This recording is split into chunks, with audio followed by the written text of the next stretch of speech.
आत्महत्या कोण करतंय? घाम गाळणारा शेतकरीच आत्महत्या करतोय. प्रत्येक महिन्याला महाराष्ट्रामध्ये 337 शेतकऱ्यांची आत्महत्या होते. का आत्महत्या होते हो?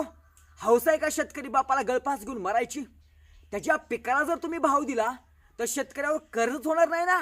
शेतकरी कधी भिकारी नव्हता. इथल्या व्यवस्थेनं शेतकऱ्याला भिकारी बनवलंय.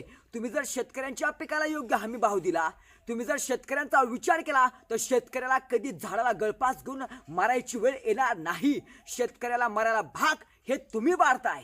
हे तुम्ही कायम लक्षात ठेवा. तुमची व्यवस्था भाग पडते या ठिकाणी. आज कांद्याला भाव किती आहे?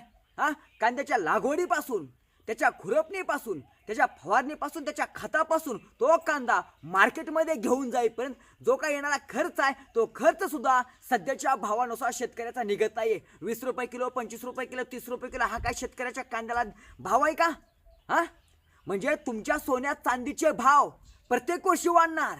मागच्या 10 वर्षातला सोन्याचा भाव किती होता आणि आजचा किती होता हे तुम्ही सांगा.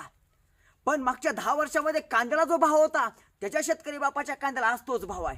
म्हणजे शेतकऱ्याच्या पिकाचे भाव वाढत नाहीत का हो? त्याच्या खताचे भाव वाढतात, त्याच्या फवारणीचा खर्च वाढतो, रोजगारांची हाजरी वाढते.